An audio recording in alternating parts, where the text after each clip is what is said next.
Le Conseil national de l'ordre a des missions qui lui sont conférées par le Code de la santé publique, et ces missions, c'est de protéger les patients et les usagers et de veiller à la qualité et à la sécurité des soins par les infirmiers, et donc de veiller à leurs devoirs professionnels. Une fois qu'on a dit ça, ça reste quelque chose d'assez complexe.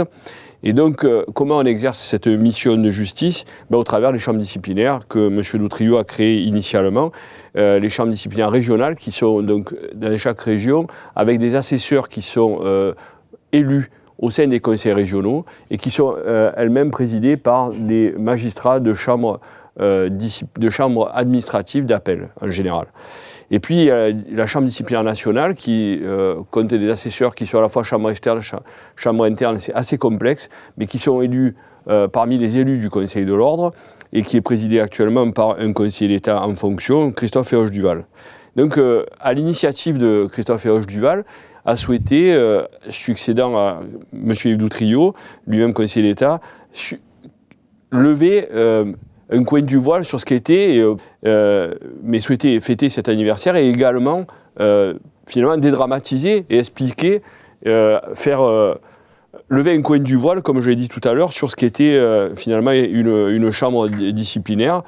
Et donc, c'est ce qui nous réunit là aujourd'hui.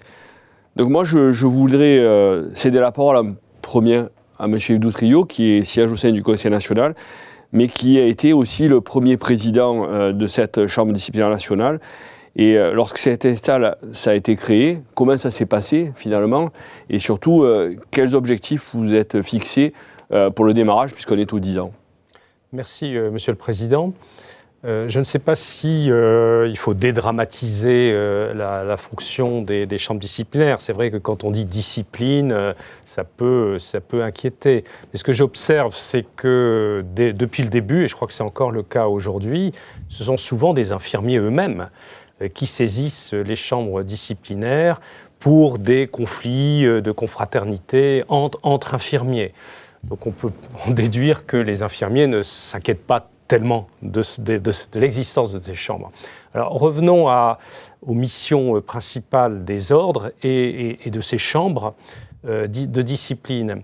La fonction essentielle des ordres, et c'est vrai aussi pour le Conseil national des barreaux, c'est de veiller à l'existence d'ailleurs de règles déontologiques, de règles professionnelles. Alors pour les infirmiers, vous avez évoqué la sécurité des soins et des patients. Les ordres de santé, de par la loi, ont comme fonction d'ailleurs de proposer à l'État, au gouvernement, un code de déontologie, ce qui a été fait dans le cas des infirmiers, dans des conditions un peu compliquées, un peu longues. Mais une fois qu'on a un code de déontologie, l'autre fonction de l'ordre, c'est de veiller à la bonne application de ce code de déontologie, lequel d'ailleurs doit faire l'objet d'une large diffusion auprès de l'ensemble des membres de l'ordre, qui sont de plus en plus nombreux, puisqu'on va vers les 450 000, voire Exactement. 500 000 membres. Alors, il a fallu, une fois que l'ordre a été constitué, il a fallu effectivement établir ces chambres régionales et cette chambre nationale. Alors il y a eu tout au début, puisqu'on parle de 10 ans, et même de plus de 10 ans, une lente montée en puissance, puisqu'évidemment la chambre nationale, elle n'est saisie qu'en appel, après des décisions prises par les chambres régionales. Donc la Chambre nationale a commencé à fonctionner un peu plus tard, je crois que c'est l'année plutôt 2011, effectivement, ça fait maintenant 10 ans. Alors depuis 10 ans, il y a eu une lente montée en puissance. Dans les premières années, on n'avait que 3-4 séances par an, avec quelques dizaines, pas plus, de décisions. Et maintenant, Christophe Héroche-Duval nous le dira tout à l'heure, on avoisine les presque 300 décisions depuis l'origine. Et c'est assez logique d'ailleurs. D'ailleurs, relevons que par rapport à 450 000 infirmiers inscrits, ce nombre d'affaires est tout à fait faible et relativement modeste. Il faudrait comparer avec d'autres ordres plus anciens, comme l'ordre des médecins, où on pourra constater qu'il y a effectivement beaucoup plus de décisions. Donc ça contribue peut-être aussi à dédramatiser. Ces chambres de discipline, comme vous l'avez dit, sont présidées au niveau régional et au niveau national par donc des magistrats administratifs.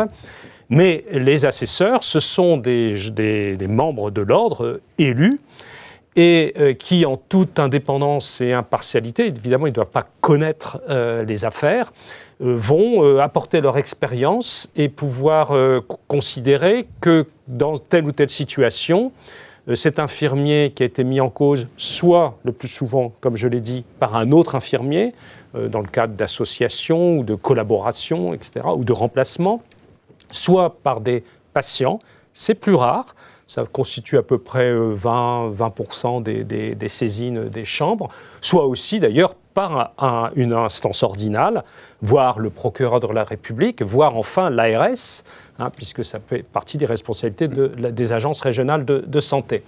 Ces assesseurs jouent un rôle absolument essentiel parce qu'évidemment le magistrat administratif qui préside ces chambres au niveau régional ou au niveau national, ce n'est pas un infirmier. C'est pas un médecin, c'est pas une sage-femme. Je dis ça parce que c'est le même dispositif pour toutes les professions de santé et il doit évidemment complètement s'appuyer sur la science, et la connaissance, l'expérience de ces assesseurs. Donc vous voyez la complémentarité entre les assesseurs, qui d'ailleurs constituent la majorité des effectifs de ces formations disciplinaires, et le magistrat. Le magistrat, il est vraiment là pour rappeler un peu la réglementation, les principes d'impartialité, d'indépendance.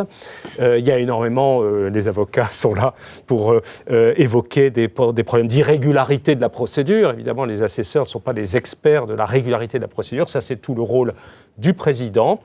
Et d'une manière générale, alors je ne veux pas trahir, parce que vous avez parlé de lever le voile, je ne veux pas trahir le secret des délibérés, mais en tout cas, moi, ma doctrine, c'était que, sauf s'il y avait des problèmes d'irrégularité, que là, pour le coup, c'est ma voix un peu qui s'impose, qu'en revanche, quand il s'agissait de comportements déontologiques, je faisais intégralement confiance dans les assesseurs infirmiers qui, eux, savent, en principe, et puis collectivement, c'est collégial, c'est pas individuel, savent comment on doit se comporter dans telle ou telle situation.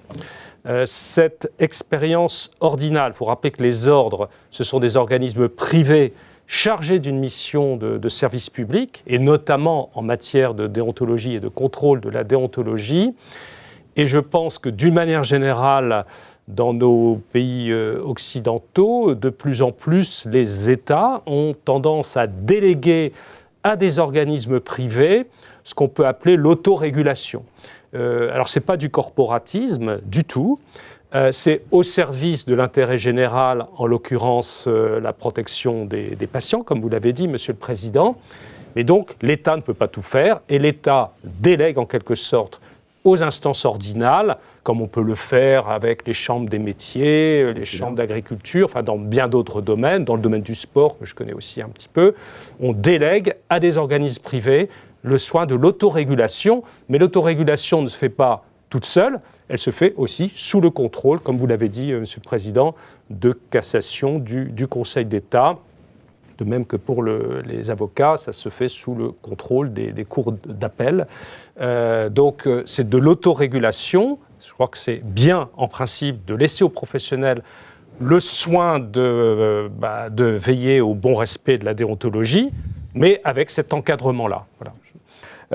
Vous avez parlé des assesseurs, effectivement, ce sont des infirmiers qui sont tenus au secret de l'instruction, qui sont tenus au secret des affaires et qui vont être parmi eux un rapporteur qui va instruire l'affaire, qui va dresser des PV, qui va éventuellement recevoir, et ça a été une nouveauté que m'a fait partager Christophe Juval, aller au plus près du terrain pour récupérer de l'information, interroger des parties prenantes. Finalement, remplir un dossier, constituer un dossier qui va résumer l'affaire avec ses pièces, et puis ensuite exposer devant la Chambre et participer au délibéré avec le magistrat, et donc après rendre un jugement. Alors d'abord, bien sûr, 10 ans, c'est un bel anniversaire qu'effectivement il fallait absolument, en quelque sorte, si je puis dire, communiquer, parce que ça fait connaître davantage encore aux infirmiers et infirmières la fonction, l'utilité, la légitimité de cette juridiction. Je dis que c'est une juridiction parce que même si elle est effectivement faite devant ses pairs, PIR, c'est-à-dire devant des infirmiers ou infirmières, elle est une juridiction. Et ça, c'est important, effectivement, qu'ils en aient conscience, parce que c'est une forme de confiance que, du coup, ils peuvent acquérir dans ceux qui peuvent être amenés à les juger. Alors, je resitue juste peut-être historiquement une étape très importante, c'est que c'est en 2002, par la loi Kouchner, qu'a été distingué au sein des ordres professionnels qui préexistaient. Alors, l'ordre des infirmiers n'existait pas à l'époque, mais enfin, il a été dupliqué du modèle des médecins, qui existe depuis bien plus longtemps, et où il y avait un peu une confusion. Voilà, il y a eu une confusion. Et cette confusion, elle a été vraiment nettement séparée en 2002. Donc cette confiance qu'on a donnée au fait qu'on soit jugé de manière impartiale, c'est très important. Même si on est jugé par ses pairs, on est jugé de manière impartiale. Voilà. Et c'est une vraie juridiction, comme il a été dit, avec un premier ressort, avec un second ressort, donc un droit d'appel, avec éventuellement peut-être la possibilité de faire un pourvoi en cassation. Donc une vraie juridiction avec des avocats en robe qui sont devant nous et qui défendent chacune des deux parties. Bon, voilà, ça c'est la confiance qu'il faut vraiment faire passer. Confiance parce qu'effectivement, bien sûr, les infirmiers sont astreints à des règles de déontologie. Voilà, je le montre, il faut qu'ils le connaissent bien. Malheureusement, c'est vrai qu'en termes de formation initiale, mais c'est vrai aussi pour les autres ordres, on n'enseigne pas assez la question déontologique en faculté de médecine ou en faculté de en différentes facultés et donc aussi je suppose en école d'infirmiers, mais bon, peu importe, c'est le travail aussi des ordres que de faire diffuser la connaissance de ce qui pour moi ne sont que des bonnes pratiques. Voilà, bonnes pratiques dans les relations entre infirmiers et bonnes pratiques de les relations entre les infirmiers et leurs patients, patientèle, voilà, et leurs soignants. Et donc ça c'est très important et c'est hélas, peut-être à l'occasion de la pratique, de la mise en œuvre de leur exercice professionnel, que se découvrent des litiges ou des interprétations différentes ou des problématiques. J'ai souvent tendance à dire aussi que la juridiction ordinale des infirmiers, mais c'est aussi valable peut-être des autres professions de santé, c'est toujours une juridiction finalement qui traite de victimes, des deux côtés. Voilà, je m'explique. Et c'est pour ça que nous y prenons beaucoup de soin aussi, parce qu'il y a une écoute et il y a la réponse à une victimologie. Que ce soit le patient qui traduise l'infirmier devant notre juridiction, ben le patient s'estime être une victime de quelque chose qui s'est passé, voilà, qui ne s'est pas bien passé, peu importe. Et que ce soit des infirmiers qui, entre eux, se traduisent devant la juridiction disciplinaire, ils sont aussi quelque part un peu les victimes d'une problématique professionnelle. Voilà, ça ne s'est pas bien passé dans la relation avec leurs associés, dans la relation avec leurs collaborateurs, dans la relation avec leurs remplaçants. Et donc, on a une matière humaine très, très, très sensible. Et voilà, nous jugeons de victimes de part et d'autre. Alors, victimes présumées, victimes qui après peut-être seront les unes déboutées, les autres rassurées, et les autres rendues dans leur justice. Mais nous faisons toujours très attention justement à cette sensibilité humaine très forte. On n'a pas devant nous, au fond finalement, des procéduriers ou des gens qui se battent aussi pour un intérêt économique, ça a été dit. On se bat, voilà, ce sont des gens qui vraiment viennent avec leurs problèmes humains. Voilà, c'est un patient qui s'est pas fait comprendre de l'infirmier, c'est un infirmier qui s'est pas fait comprendre de ses associés. C'est très important à le signaler. On essaie par nos décisions aussi de donner un apaisement. Voilà, alors finalement, bien sûr, comme toujours, il y en a un qui est gagnant, il y en a un qui est perdant, mais nos décisions, je pense, par leur lecture, par leur pédagogie, essaient d'insister là-dessus. Alors, il a été demandé quelques chiffres, alors je vais en donner quelques-uns et pas trop insister dessus, mais ils sont toujours importants et éclairants. Alors, c'est vrai qu'il y a eu une montée en charge, c'est évident, puisque oui, depuis 2011, la Chambre disciplinaire nationale, alors, qui enregistre les appels, faut-il qu'ils soient recevables, bien sûr, eh bien, de 15 affaires enregistrées en 2011, donc la première année véritablement d'existence pratique de la Chambre nationale, on est passé à 73 affaires inscrites en 2011. C'est un petit chiffre malgré tout, mais en progression, évidemment, comme vous le voyez. Le nombre de décisions est passé également avec des pics différents selon chaque année, mais de 6 affaires décidées, jugées en 2011, on est passé à 28 en 2021, en incluant la dernière séance disciplinaire qui aura lieu le 13 décembre. Séance publique, je le signale. Voilà, on ne le sait pas toujours, mais on peut assister car la justice s'est rendue publiquement. Et c'est un total de 236 décisions qui ont été rendues et qui donc, comme il a été dit, forment petit à petit une sorte de jurisprudence. En tout cas, c'est ce à quoi on essaie de s'attacher. Alors, si on me demande quelques exemples plus concrets, pour l'année 2020, par exemple, ça peut être éclairant. Et effectivement, c'est vrai qu'aujourd'hui, il y a encore une majorité d'infirmiers qui sont, plutôt que des patients, qui sont effectivement les demandeurs devant la juridiction. Alors, cette proportion est assez importante encore, puisqu'elle est de 61%, vous voyez, des décisions de 2020. Oui. 61%, ce sont des infirmiers qui ont saisi la Chambre nationale en appel, contre 23% pour des patients. Et après, le reste se ventile entre, parfois, l'ARS, oui, parfois des comités départementaux. Mais donc, retenez ce chiffre, un bon quart, c'est les patients, et un bon 2/3, presque, ce sont encore les infirmiers entre eux. Mais ceci évoluera. On sent partout, dans tous les ordres, la montée en puissance, on va dire, de la loi Kouchner, qui a donné ses droits nouveaux aux patients. Les comités départementaux d'infirmiers s'associent de plus en plus souvent aussi, soit alors au patient qui a porté plainte, soit à l'infirmier qui a porté plainte. Sur les 28 affaires de l'année 2020, eh bien, 4 fois, ce sont les comités départementaux qui se sont associés à une partie et donc qui deviennent eux-mêmes plaignants. C'est important à souligner. Les griefs. Alors, les griefs qui reviennent le plus souvent, évidemment, compte tenu de ce que je disais, ce déséquilibre qu'il y a un petit peu entre le nombre d'infirmiers, je veux dire, acteurs de l'action disciplinaire par rapport au nombre de patients, on retrouve nécessairement un grief très fréquent, pour 32% des cas, qui est le grief tiré de la non-confraternité de leurs confrères. Alors, ça peut être un associé, ça peut être un remplaçant, ça peut être un collaborateur. Bon, ça ne vous étonnera pas. Un chiffre qu'il faudrait additionner à celui de la probité, qui intervient pour 14% des griefs reprochés devant la Chambre. Mais on a cette petite montée en charge de la question de l'intérêt des patients. 12% des griefs invoqués en 2020, c'est l'intérêt des patients. Donc c'est ce petit signe, effectivement, que les patients aussi sont derrière.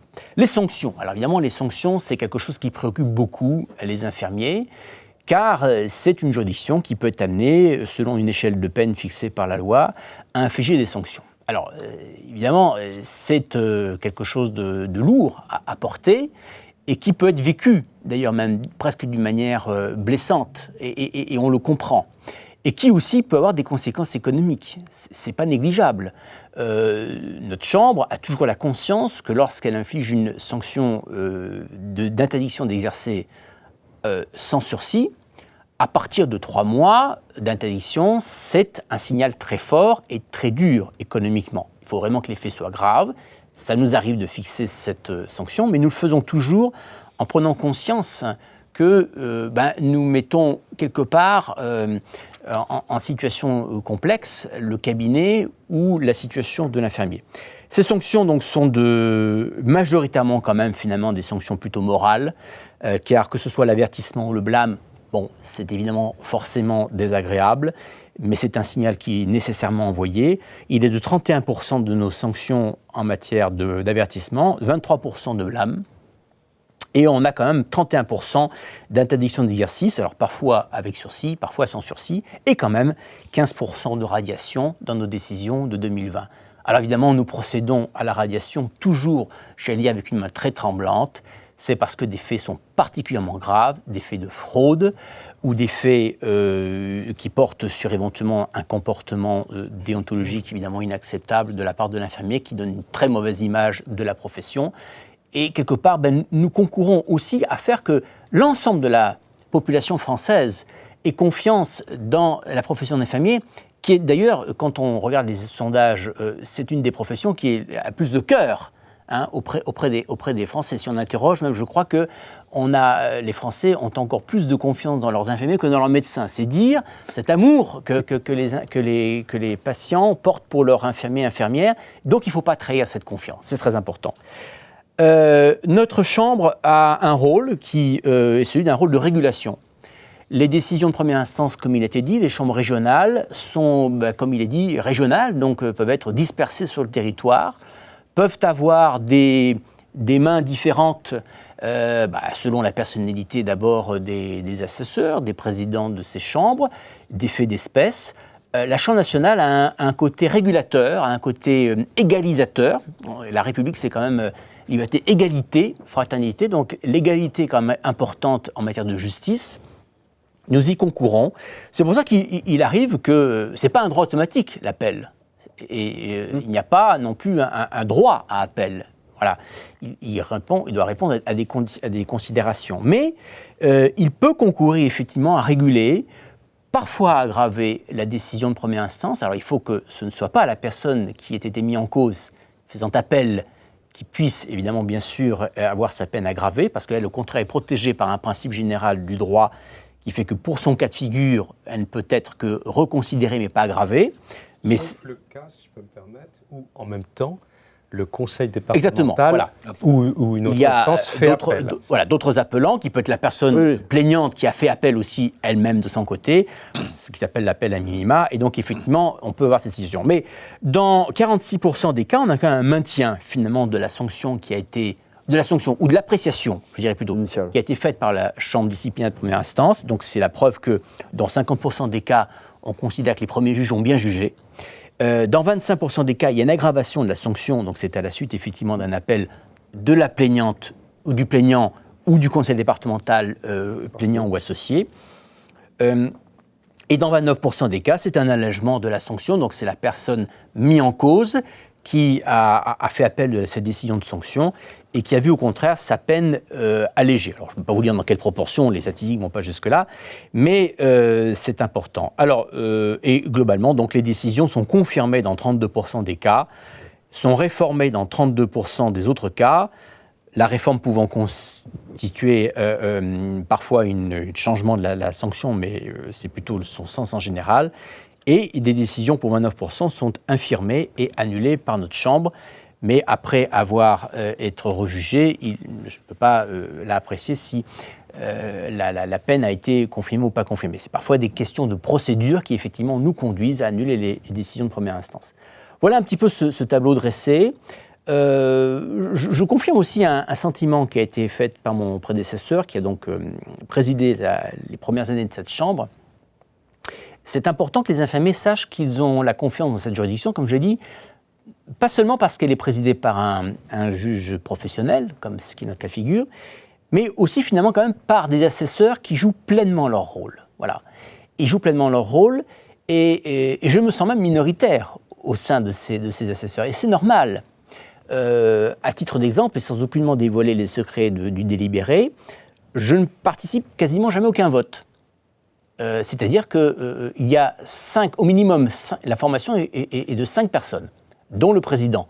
Mais généralement, parce que nous prenons toujours le risque d'avoir peut-être un absent de dernière minute, nous convoquons toujours 5 assesseurs. Donc nous jugeons à 6. Voilà. Mais je laisse réellement délibérer les infirmiers. Voilà. Et quand il y a un désaccord, ça peut arriver, un désaccord sur l'appréciation des faits, ou un désaccord ensuite sur le quantum de la sanction que nous pourrions être amenés à prononcer, je laisse réellement délibérer les assesseurs et je les laisse juger, voilà, en leur âme et conscience, avec un vote parfois, qui effectivement intervient, et dans lequel, vous voyez, je suis extérieur, parce que souvent, je n'ai pas à devoir départager, les choses sont très claires, mais ce qui montre que nous, on a vraiment à faire une justice professionnelle et démocratique. Voilà. Et donc, les infirmiers et les infirmières doivent avoir vraiment confiance dans cette juridiction qui est là, comme je l'ai dit, pour soigner des blessures et essayer d'apporter des réponses à ces blessures, qu'elles soient celles d'un patient ou celles d'un infirmier.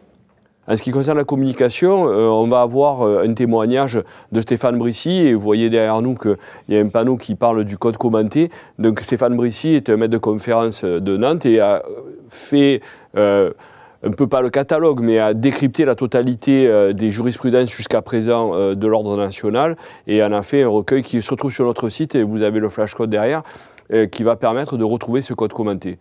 Ce qui est très intéressant aujourd'hui dans cet anniversaire que vous fêtez, c'est d'abord de souligner qu'à travers votre action dans la chambre disciplinaire, vous forgez l'ordinalité de votre profession. Alors l'ordinalité, c'est quelque chose dont nous parlons beaucoup chez les avocats et dans les professions qui sont réglementées, qui sont autorégulées, ce qu'ont évoqué tout à l'heure les deux conseillers de la Cour, au Conseil d'État, pardon. Une profession régulée, c'est une profession qui s'organise, qui se gère, qui se maîtrise, qui sanctionne. Et pour cela, il faut à l'origine et à la base connaître sa nature. C'est d'abord l'ontologie, discours sur la nature. Et quand on connaît sa nature, on connaît ses devoirs. Et de l'ontologie découle naturellement la déontologie. C'est ce que j'enseigne moi dans les écoles d'avocats. Donc quand on sait ce que l'on est, on sait ce que l'on doit faire. Et dans toutes les professions du droit, les professions médicales, qu'importe, il est des principes communs qui existent dans toute déontologie. Je les ai entendus, nous les connaissons. C'est des principes de probité, des principes de conscience. Ces valeurs sont communes à toutes ces professions qui exercent auprès d'une clientèle, d'une patientèle, bref, auprès du public et auprès, finalement, d'hommes et de femmes qui sont en souffrance, qui sont en difficulté. Donc ces notions de déontologie sont souvent communes et elles s'intègrent dans un corpus qui est soit réglementaire, soit législatif, soit, je dirais, coutumier ou traditionnel, ancien, et qui se regroupe dans des codes de déontologie. Vous en avez un, c'est parfait, et vous le mettez en œuvre. Et c'est cette mise en œuvre qui forge votre ordinalité que vous allez transmettre par l'enseignement. En formation initiale, si vous le pouvez, nous avons, nous, cette chance, puisque le Conseil national des barreaux gère ses propres écoles, et donc l'enseignement de la déontologie est obligatoire. Il vous conviendra certainement d'insister là-dessus. Et en formation continue, puisque la formation continue qui est imposée à toutes les professions, eh bien, intègre nécessairement les questions de déontologie et finalement de manière d'être. Ça a été évoqué tout à l'heure par Monsieur le Conseiller d'État. Ce sont les bonnes pratiques, c'est la manière d'être, c'est simplement le rapport aux autres. Rapidement aussi sur les questions de responsabilité. Il faut distinguer le déontologique de la responsabilité civile professionnelle. Ça a été évoqué par Monsieur le Conseiller d'État tout à l'heure. Souvent, et trop souvent parfois, dans l'esprit du public, on va confondre la faute disciplinaire de la faute civile qui, elle, peut faire l'objet d'un recours civil et qui va être, à l'issue, réparée par une condamnation à des dommages et intérêts. C'est à distinguer aussi de la faute pénale, qui relève d'un texte pénal, qui engagera des poursuites pénales et qui feront l'objet de sanctions pénales. Mais le disciplinaire est autonome, il l'est dans tous les métiers, et il est nécessaire que cette discipline s'exerce.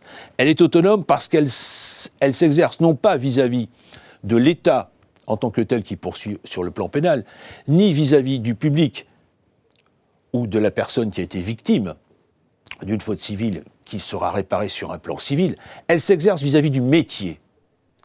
La question est de savoir si celui ou celle qui a commis une faute de déontologie peut continuer à poursuivre son activité professionnelle, dans quelles conditions, sous quelle peine éventuellement, avec quel amendement possible, avec quel encadrement possible. Et donc il est nécessaire d'avoir cette formation disciplinaire qui vous garantit et qui garantit le public. Parce que le public sait qu'il y a des règles déontologiques, que ces règles déontologiques sont appliquées. Elles servent bien évidemment après, je vous l'ai rappelé en termes de formation, parce que c'est toute la jurisprudence qui en découle, qui permet de savoir comment le métier évolue et quelles sont les règles, bien évidemment, dans lesquelles on doit exercer son métier. Et c'est en fait, là aussi, quelque chose d'essentiel pour l'avenir de la profession et son maintien. Enfin, Monsieur le Président de la Chambre a évoqué tout à l'heure l'audience. Bien, il faut en parler de l'audience, oui. Et il faut dire qu'effectivement, une audience, c'est d'abord quelque chose qui se passe dans une juridiction. Et qui dit juridiction, dit un demandeur, un défendeur, et dit la présence d'avocats. La personne qui est citée devant une chambre disciplinaire peut être défendue. La plupart du temps, elle l'est. Elle est donc défendue par un avocat qui va déposer un mémoire, qui va intervenir à l'audience. Une audience dans laquelle, eh bien, effectivement, il y a des magistrats, parce que les assesseurs professionnels deviennent magistrats à partir du moment où ils sont élus et où ils siègent. Il y a effectivement un magistrat de l'ordre administratif qui est là pour apporter son savoir-faire à un monde qui ne le connaît pas, puisqu'effectivement le monde médical est très étranger on va dire, aux techniques procédurales, mais vous avez une audience où les parties sont entendues, où la personne qui est mise en cause est défendue dans le respect des règles habituelles de l'état de droit, dans le respect du contradictoire. Il n'y a rien à craindre de la justice disciplinaire. Elle n'est pas opaque, elle n'est pas un règlement de compte, bien au contraire. Elle est quelque chose de parfaitement transparent, qui est régi par des règles de droit et qui sont parfaitement claires, accessibles à tous et qui garantissent justement la qualité d'une décision. Et cette décision, bien après, ça forge la jurisprudence et ça forge bien évidemment ce que vous allez pouvoir transmettre, apprendre aux générations futures. Si je peux, Monsieur le Président, rebondir sur ce qui vient d'être dit, sur la formation. Vous avez, avec raison, indiqué qu'on ne forme pas suffisamment, d'une manière générale, à la formation, à la déontologie, Oui. autant à titre dans le cadre de l'enseignement, pour obtenir le diplôme d'état d'infirmier, que ensuite de manière dans le cadre de la formation continue. Alors, ce qu'il faudrait, alors que maintenant il y a une responsabilité de l'ensemble des ordres, vous l'avez dit, c'est vrai pour le barreau, de veiller au respect des exigences en matière de formation continue. Alors ça, c'est un travail assez considérable auquel s'attelle l'ordre et tous les ordres de manière générale. Alors, il faut savoir que pour les ordres de santé, il y a aussi une particularité, et j'en parle sous le contrôle de Christophe, c'est la possibilité pour les instances disciplinaires, lorsqu'elles constatent que manifestement il y a un problème d'insuffisance professionnelle, d'ordonner, au-delà d'éventuelles sanctions disciplinaires, une exigence en termes d'heures d'acquisition additionnelle de formation.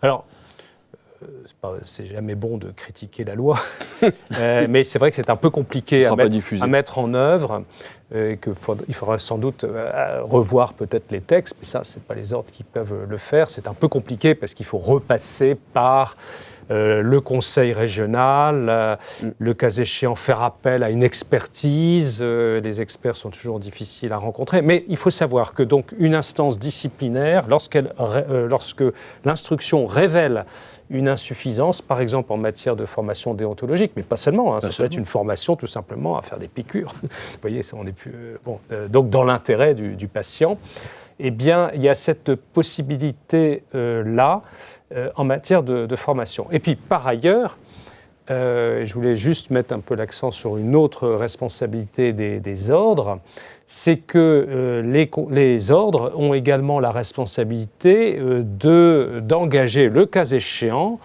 une procédure de suspension, alors c'est plus du disciplinaire, c'est autre chose, une procédure de suspension d'un professionnel parce qu'on a des doutes quant à la capacité de ce professionnel à exercer, soit pour des motifs d'état de santé, c'est des choses qui malheureusement peuvent arriver, soit pour des motifs tout simplement, comme je le disais, d'insuffisance professionnelle. Donc là, c'est aussi une responsabilité importante des ordres. Et donc là, cette fois-ci, ce n'est plus une juridiction, c'est plus l'ordre en tant que juridiction, mais c'est l'ordre en tant qu'autorité administrative. Ça peut se faire également, évidemment, en collaboration, j'allais dire, avec les agences régionales de santé, qui elles-mêmes, la loi le leur permet, peuvent suspendre un professionnel dans la limite de 5 mois. Alors là encore, il ne s'agit pas de faire peur du tout. Ce sont des cas quand même qui sont très rares en termes de pourcentage. Mais il faut savoir que c'est pour améliorer encore l'image et la réputation des infirmiers auprès du public. Mon collègue a eu raison de rappeler le degré de popularité très élevé des infirmiers et des infirmières. Évidemment, la dernière crise et la pandémie l'a bien démontré, encore une fois. Mais c'est dans ce cadre-là qu'il y a aussi cette responsabilité ordinale et qui est aussi reliée, comme vous le disiez, Maître, aux exigences de mise à jour des connaissances professionnelles. Ça change sans arrêt, ça se complexifie, voilà, il y a des recherches, etc. Et donc l'infirmier, régulièrement, doit pouvoir accéder à la formation continue. Et les ordres ont une responsabilité à cet égard. Tout à fait. Peut-être un autre point que je voulais compléter, vous avez fait allusion, Christophe, à la loi de 2002 au droit du patient, et effectivement, c'est quelque chose qu'on souhaite diffuser. On a un travail conjoint assez fourni et avec France Asso Santé, justement pour faire connaître le Conseil de l'ordre auprès des usagers, parce qu'effectivement, on est là, certes, pour régler les problèmes entre professionnels, parce que les infirmiers, et je profite de cette occasion qui m'est donnée pour le rappeler, s'associent sans contrat, et ça, vous avez beaucoup de sujets là-dessus, s'associent à un nombre industriel, on va dire, c'est aussi quelque chose qu'il faut souligner. Et donc on souhaite justement, et le rapport de la Cour des comptes nous y fait penser beaucoup, à plus diffuser, et c'est un peu le rôle qu'on mène aujourd'hui, le code commenté qui est sur notre site. Et je terminerai par quelque chose, et je vous redonne la parole, sur la question de la vivacité, j'allais dire, du code de déontologie. Un texte qui a été modifié très récemment, et maintenant, on est dans du droit souple et donc des recommandations qui vont être faites de façon à expliquer. Est-ce que vous voulez nous en dire 2 mots, justement ? Oui, alors ici, c'est une question complexe qui fait intervenir l'Europe. L'Europe et la Cour de justice de l'Union européenne a considéré qu'une interdiction générale et absolue de la publicité pour l'ensemble des professions de santé, et c'est à propos d'un cas en Belgique, et pour les chirurgiens dentistes, c'était contraire au droit de l'Union. Même si, par ailleurs, on peut effectivement appliquer des règles déontologiques à la manière dont les professionnels de santé vont communiquer. Alors, une fois qu'on a dit ça, il fallait effectivement modifier nos codes de déontologie pour l'ensemble des 7 professions de santé ordinales. Et ce qui a été fait, et donc on a modifié le code qui intéresse les infirmiers. Alors, juste un mot. L'interdiction de publicité générale et absolue a disparu.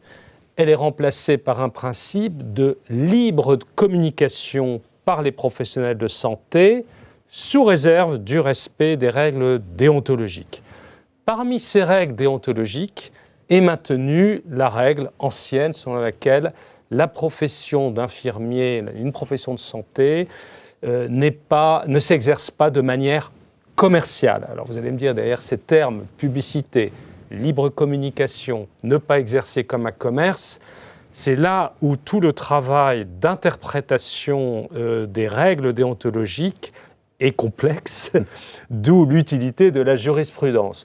Il paraît assez évident qu'avoir une vitrine pour un cabinet d'exercice libéral avec des néons qui s'allument et qui s'éteignent, etc., ça ressemble un peu à du commerce. Alors ça, c'est évidemment, ça restera prohibé.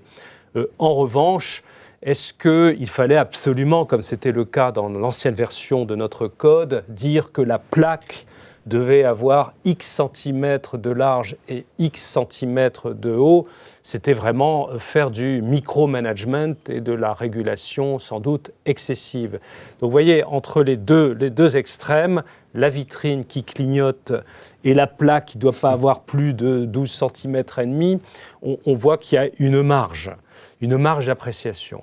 Mais il faut partir quand même du principe de confiance. Les infirmiers, comme les médecins ou les chirurgiens dentistes, comprennent ce que ça veut dire.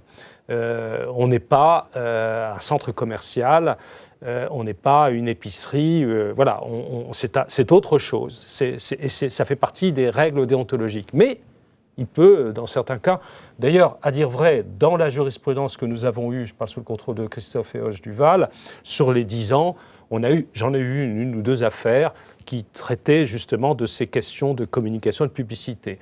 Mais un conflit entre infirmiers, un cabinet d'infirmiers disant qu'un cabinet voisin faisait de la publicité excessivement et que c'était contraire aux principes déontologiques. Mais c'est quand même relativement rare. Et je crois que d'une manière générale, les infirmiers savent ce que veut dire ne pas exercer comme un commerce. Je dirais, si je peux me permettre, qu'il y a eu en revanche des cas dans d'autres professions de santé où on a vu certains professionnels par Internet, justement, les réseaux sociaux, faire valoir qu'ils étaient les meilleurs, qu'il fallait aller chez eux, voilà, y compris avec des captures vidéo, etc. Et ça a fait l'objet d'ailleurs de sanctions assez sévères par les instances disciplinaires des médecins. Il y a même une jurisprudence aussi maintenant du Conseil d'État. Donc tout ça pour vous dire que la déontologie, ça évolue. Et en matière de communication, les techniques de communication qui sont maintenant libres évoluent. On a les réseaux sociaux, on a les sites internet. Le code avait déjà, l'ordre des infirmiers avait déjà travaillé là-dessus avec une charte du site internet de l'infirmier. Mais évidemment, la technologie va beaucoup plus vite que nous, que l'État, que les ordres, que le Parlement. Et donc il faut sans cesse se mettre à jour, d'où le renvoi à des principes généraux ordinaux, qui viennent compléter la loi dure. La loi dure, c'est le Code de la santé publique. Donc les ordres sont invités à faire des recommandations destinées à leurs membres pour qu'ils sachent exactement comment se comporter. Ce qui n'empêche d'ailleurs pas n'importe quel infirmier de prendre son téléphone ou envoyer un mail au conseil départemental quand il y a un doute, et pour lui demander, voilà. Et donc, dans tous nos conseils départementaux à travers tout le territoire, et puis s'il y a une question un peu compliquée à laquelle on ne peut pas répondre au niveau départemental, on va tout de suite faire un petit courriel aux juristes de l'ordre du Conseil national pour avoir une explication. Donc, il y a les recommandations générales qui sont accessibles en ligne, et vous êtes en train de préparer, Monsieur le Président, et le Conseil national doit prochainement adopter ces recommandations en matière de communication et d'information. Mais je suis à peu près persuadé que c'est normal. Il y aura encore d'autres questions liées à l'évolution technologique et on pourra toujours y répondre. Et d'ailleurs, ces mêmes recommandations seront elles-mêmes évolutives. C'est un service que l'Ordre rend à ses mandants et donc à ses membres. L'Ordre a un rôle très important de formation, comme il a été dit, former aux bonnes pratiques. Donc de les faire connaître, les diffuser. Je crois que ce petit code est offert à l'occasion de chaque inscription à l'ordre. Et c'est important évidemment que chaque professionnel en prenne connaissance, puisque la formation initiale, comme il a été dit, est un peu faible sur la connaissance et l'enseignement des bonnes pratiques. Or, c'est le cœur du métier que rencontreront ensuite, qu'on leur apprenne les gestes, c'est essentiel. Mais après, ils découvriront que ces gestes doivent être faits selon une bonne pratique, entre confrères, entre patients et eux-mêmes. Donc la connaissance et la diffusion des bonnes pratiques, essentielles. Cette bonne pratique, elle n'est pas seulement issue du code de déontologie, elle est issue aussi de nos jurisprudences. Donc deuxième rôle de l'ordre, faire diffuser les jurisprudences des chambres disciplinaires et des chambres nationales, principalement parce que c'est elle qui régule, comme je dis, c'est elle qui peut faire jurisprudence, voire des arrêts du Conseil d'État lorsqu'il en a été rendu. Ces décisions sont toujours très pédagogiques, comme je dis encore une fois. Elles cherchent à apaiser et elles cherchent à faire comprendre une règle de droit en lui donnant une interprétation. Voilà, donc elle donne une bonne pratique et elle la définit. Et enfin, l'ordre a un rôle très essentiel aussi. Je ne voudrais pas qu'on l'oublie. Les plaintes ne peuvent arriver devant la chambre disciplinaire qu'après conciliation devant ce qu'on appelle le bureau de conciliation, qui est formé par les comités départementaux des ordres. Et donc on est dans une phase administrative. On n'est pas encore dans le procès. On n'y sera que s'il y a un échec de la conciliation. Alors il ne faut pas que ces conciliations aboutissent à des PV de non-conciliation, je veux dire mécaniques. En quelque sorte que chacune des parties considère autour de la table que c'est une phase qui ne sert à rien et c'est une phase qu'on peut éluder pour aller tout de suite devant le juge. Non. Il faut pleinement que les professionnels, l'ordre compris, qui doit former là-dessus effectivement les membres du bureau de conciliation, parce que c'est pas inné concilier, c'est pas inné de rassembler deux parties qui se disputent, voilà, et d'essayer de leur faire comprendre qu'il vaut parfois mieux une bonne conciliation qu'un mauvais procès, voilà. Et c'est vrai, parce que ça fait partie de ce rôle et de cette mission. Donc ce rôle est très important. Mais par contre, après, il faut que les parties, les infirmiers, infirmières, les patients, prennent conscience qu'une fois qu'on a franchi cette étape, sur laquelle j'insiste encore une fois, le procès est automatique. Il y a enclenchement de la procédure disciplinaire.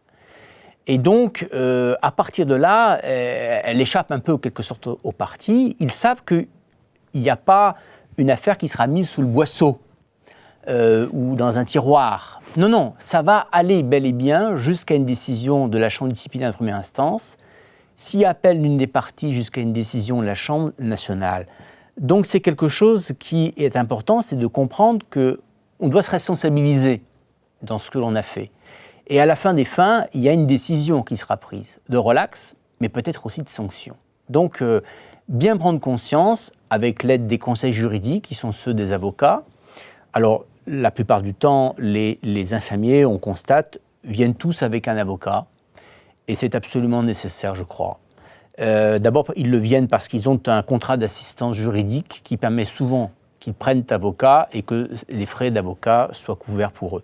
C'est très important parce que ça leur fait prendre conscience quand même qu'ils vont dans une étape où à la fin, il peut y avoir des sanctions d'ordre professionnel qui peuvent être graves finalement pour eux. Même si elles sont qu'infamantes, eh bien, ils traînent un blâme, voilà, les patients finissent par le connaître, ou alors ils risquent plus grave. Donc la prise de conscience que le procès disciplinaire est un procès sérieux, équitable, contradictoire, mais à mener de manière sérieuse. Parfois, on voit encore, en première instance, des infirmiers ou infirmières, poursuivis soit par un collègue ou par un patient, qui n'ont pas pris réellement au sérieux la première étape et qui découvrent évidemment une décision de première instance. Il n'y a plus que l'appel. Il n'y a plus que l'appel. Il n'y a plus qu'un deuxième tour, qui n'est pas automatique, comme on l'a dit. Donc la prise de conscience par les professionnels que les bonnes pratiques, c'est absolument à connaître, c'est absolument sérieux et il faut vraiment les intégrer dans sa profession. Une petite remarque a été évoquée, je crois, Monsieur le Président, tout à l'heure, vous avez évoqué France Assos Santé, Oui. et les intérêts des patients. Alors, France Assos Santé, de par la loi, dispose d'un agrément pour fédérer toutes les associations de malades et de patients, et elles sont assez nombreuses, hein, c'est une sorte de confédération en fait. Et je crois que l'Ordre a établi une coopération, vous l'avez dit vous-même, avec France Assos Santé. Et peut-être que l'Ordre et France Assos Santé auraient intérêt à mieux diffuser auprès des patients. Nous sommes tous patients potentiels, ça fait quand même beaucoup de monde en France, sur l'existence, de l'Ordre, et la possibilité d'accéder à ces conciliations dont on vient de parler, voire à des instances disciplinaires. Alors, derrière cela, il y a aussi la question qui, me semble-t-il, a aussi été évoquée par la Cour des comptes, parce que vous faisiez allusion à la Cour des comptes, de l'expérience de pays étrangers, je crois au Royaume-Uni, peut-être aussi au Québec, je crois, où dans les instances disciplinaires ou dans les instances de conciliation, il y a également des représentants de patients. Alors, ce n'est pas le cas aujourd'hui, hein, ça n'existe pas dans notre droit, mais c'est une question qu'on peut légitimement poser. Un autre regard par rapport à la déontologie vue du côté de représentants des patients et dans le cadre un petit peu de cette loi Kouchner auquel on a fait allusion et de ses suites. Voilà, c'est une question qu'on peut juste poser à ce stade, mais peut-être qu'un jour, on y viendra. Oui. Je voudrais revenir sur un sujet que vous avez évoqué tout à l'heure, c'était les litiges entre infirmiers. Vous avez indiqué que beaucoup d'associations se faisaient sans contrat, beaucoup de contrats de collaboration s'effectuaient sans contrat. Je vais juste vous indiquer une chose qui existe chez nous dans la profession d'avocat. Aucun contrat de collaboration ne peut être mis en œuvre sans avoir été validé par le Conseil de l'Ordre. Et aucun contrat d'association, quel qu'il soit, ne peut être mis en œuvre sans l'aval et l'accord préalable du Conseil de l'Ordre du barreau dans lequel appartiennent les confrères. Alors certes, c'est beaucoup de travail, ça obligerait de renforcer vos équipes, mais peut-être qu'un certain nombre de litiges qui interviennent après sur les questions de liquidation de parts entre associés ou de séparation entre associés pourraient être bien mieux gérés si il y avait la certitude qu'il existe un contrat et que ce contrat est conforme aux droits positifs en cours en matière d'associations libérales en général et d'associations d'infirmiers en particulier. Christophe Juval, est-ce qu'il y aurait d'autres pistes que ça, que d'être un peu plus sourcilleux sur les contrats, et on a déjà fait des rappels, mais est-ce que vous voyez d'autres pistes d'évolution pour notre code de déontologie ou des choses qui vous semblent saillantes dans les jugements que vous avez déjà rendus, justement ? Non, mais comme il a été dit, effectivement, votre ordre est récent et il a pris un état des lieux où les habitudes sans normes ni sans code de déontologie antérieur, en quelque sorte, avaient évidemment s'étaient installées. Donc, il peut y avoir des contrats de collaboration encore aujourd'hui existants qui ne sont pas formalisés par écrit ou qui, formalisés par écrit, l'ont été un petit peu antérieurement l'année du décret de code de déontologie qui n'est que du 25 novembre 2016. Donc, je le redis encore. Donc, effectivement, c'est vrai qu'on a cet historique. Et alors, les habitudes font que les cabinets d'infirmiers n'ont pas nécessairement forcément actualisé leur outil juridique, contrat de collaboration, contrat d'association. Voilà. C'est le rôle de la diffusion commune et convergente entre l'ordre et la jurisprudence de la chambre disciplinaire qui peut petit à petit, effectivement, il faut souhaiter que le petit à petit soit plus court que long, mais faire rentrer la profession dans ses bonnes pratiques. Et voilà, alors je crois d'une certaine façon qu'on est sur cette voie. Voilà. Il y a peut-être des domaines où des précisions... Alors, la jurisprudence des chambres n'est pas non plus faire la loi. Hein. On est subordonné à la loi. La loi, c'est la loi du Code de déontologie des infirmiers. Celui-ci n'est pas immuable. On peut parfois constater effectivement qu'il y a des insuffisances, des lacunes. C'est le rôle d'ailleurs de l'ordre national que de saisir le ministre de la Santé d'évolution. Alors après, il statue souverainement si ces suggestions de l'ordre sont pertinentes et il les porte ou non en décret modificatif au nom du gouvernement. Mais donc le rôle de l'ordre est important dans ce domaine. Il a un rôle de proposition. Notre jurisprudence peut aussi avoir un rôle de combler parfois certaines insuffisances dans le code, certaines interprétations, en tout cas surtout, et peut-être à l'occasion de ces interprétations révéler qu'il y a des sujets qui méritent encore d'être approfondis par le droit. Alors je pense notamment aux questions de collaboration. Aujourd'hui, c'est un élément sensible dans la profession. Le texte, sous l'influence effectivement du droit européen, mais jusqu'où peut-on accepter cette influence, ou en tout cas ne pas la guider déontologiquement, a admis qu'il n'y a pas de limite au nombre de collaborateurs dans les cabinets d'infirmiers. C'est un sujet aujourd'hui que nous sentons monter. Voilà. Il y a manifestement des cabinets qui ont tendance à recourir à trop de collaborateurs. Est-ce que ce trop, à un moment donné, ne porte pas atteinte à certaines règles de déontologie? D'autres, au contraire, sont très attachés à la relation très personnelle qu'il doit y avoir entre le titulaire et un ou deux collaborateurs pour que réellement se forme une sorte d'affectio societatis, de bonne entente au sein d'un cabinet, parce qu'on voit à chaque fois que quand un cabinet libéral, des mauvaises ententes se font, à un moment donné, c'est aussi au détriment de l'intérêt des patients. C'est toute la question de l'indépendance. C'est l'un des principes de toutes nos professions ordinales. L'infirmier, qu'il soit d'ailleurs salarié ou libéral, il doit préserver dans son exercice une certaine forme d'indépendance. C'est le principe d'indépendance. Alors à partir du moment où on a une structure avec des dizaines de collaborateurs, on se demande où est l'indépendance de cet infirmier. Donc c'est une vraie question qui se pose.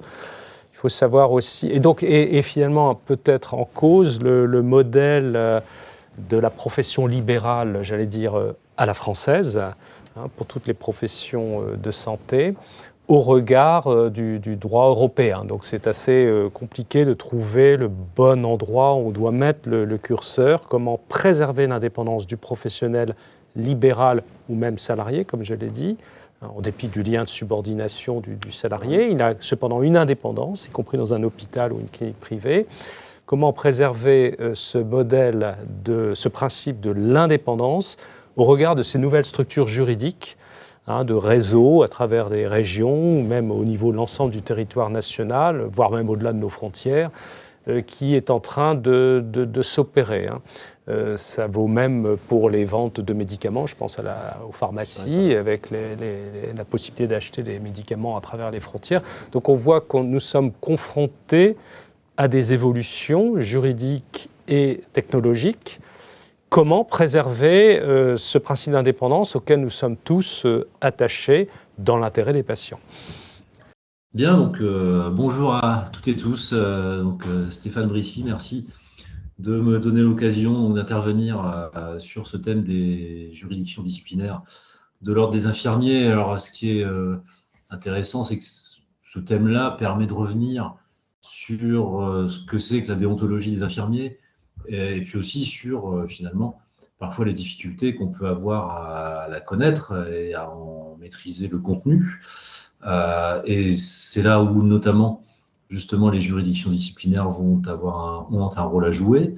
Alors, elles ont ce rôle, justement, en quelque sorte de déontologue, mais enfin plutôt de personnes qui appliquent, d'institutions qui appliquent la déontologie et qui permettent de passer de l'éthique au droit, justement, et de faire que l'éthique devienne de la déontologie. Mais il faut après que cette déontologie puisse être reçue par les infirmiers.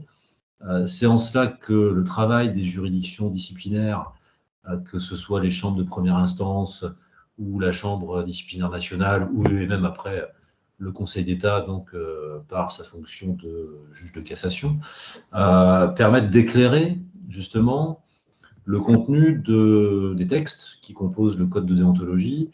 Et c'est aussi, alors à titre là plus personnel, sur cet aspect d'éclairage, de clarification plutôt du sens des règles déontologiques que j'ai eu l'occasion de travailler, que j'ai eu la chance de travailler, donc pour l'ordre des infirmiers, pour faire un commentaire du code de déontologie des infirmiers qui est, vous le savez peut-être, aujourd'hui disponible sur le site internet de l'Ordre national des infirmiers.